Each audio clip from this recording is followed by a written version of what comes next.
ನಮಸ್ಕಾರಗಳು ಸ್ನೇಹಿತರೆ. ಇವತ್ತು ನೀವು ಕೇಳ್ತಿರೋದು ಒಂದು ಆತ್ಮೀಯ ಆತಂಕದ ಕಥೆಯಾಗಿದೆ. ಹೌದು, ಈ ಕತೆ ದಿ ಮೀಡಿಯಾ ಚಾನಲ್ನಿಂದ. ಇದೊಂದು ಮರುವಿವಾಹದ ಹಕ್ಕು ಹೊತ್ತ ಹೆಂಗಸರ ಕಥೆಯಾಗಿದೆ. ಹೀಗೆ ಎಲ್ಲರ ಜೀವನದಲ್ಲೂ ಒಂದೊಂದೇ ಸಂಚಿಕೆ ಇರುತ್ತದೆ. ಇವತ್ತು ನಾವು ಮಾತನಾಡೋದು ಸುಮಿತಾ ಅಕ್ಕನ ಬಗ್ಗೆ. ಅವರು ಬೆಂಗಳೂರಿನವರು, ವಯಸ್ಸು 41 ವರ್ಷ ಎಂದು ಹೇಳಿಕೊಂಡಿದ್ದಾರೆ. ವಿದ್ಯಾವಂತರು ಸಹ ಎಂದು ತಿಳಿಸಿದ್ದಾರೆ. ಕಾಲೇಜು ಮಟ್ಟದ ಅಧ್ಯಯನ ಮಾಡಿದವರು, ತಾಯಿ ಮತ್ತು ಮಗಳು, ಮತ್ತು ಒಂದು ನಿಶ್ಶಬ್ದ ಬಿಟ್ಟು ಹೋದ ಬದುಕು ಇವಳ ಜೊತೆ ಇದ್ದದ್ದು.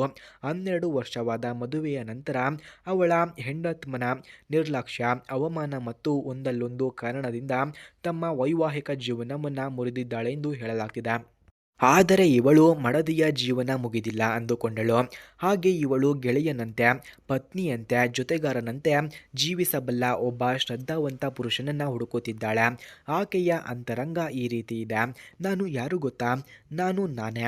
ನಾನು ನಿನ್ನ ಬಾಳಿಗೆ ಬೆಳಕು ತರಬಹುದು ಅಂದರೆ ನಾನು ತಯಾರಿದ್ದೇನೆ.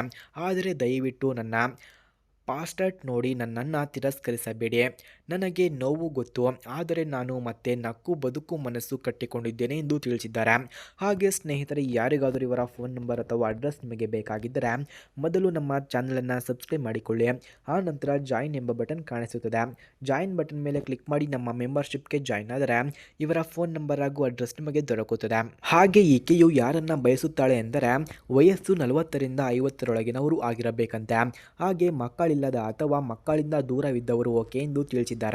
ಹಾಗೆ ಮಧುರವಾಗಿ ಮಾತನಾಡುವವರು, ಅಂತರಂಗ ಸಮ್ಮುಖವಾದ ಗೆಳೆಯ ಬೇಕು. ಈ ಮಧುರ ಪಾತಿವ್ರತ್ಯ ಹುಡುಗುತ್ತಾ ಇದ್ದೇನೆ. ನಿಮ್ಮ ಬದುಕಿಗೆ ಸೇರುತ್ತಾಳೆ ಅಂತ ಅನಿಸಿದರೆ ನಾನು ಸತ್ಯ ಹೇಳಿದ್ದೇನೆ. ಯಾರಿಗಾದರೂ ಇಷ್ಟ ಹಿಡಿಸಿದ್ರು ಸಂಪರ್ಕ ಬೇಕಿದ್ರೆ ಬನ್ನಿ ಎಂದು ಕೇಳಿಕೊಂಡಿದ್ದಾರೆ. ಸ್ನೇಹಿತರೆ, ಇವರ ಸಂಪರ್ಕ ಬೇಕಿದ್ದರೆ ಮೊದಲು ನಮ್ಮ ಚಾನಲನ್ನು ಸಬ್ಸ್ಕ್ರೈಬ್ ಮಾಡಿಕೊಳ್ಳಿ.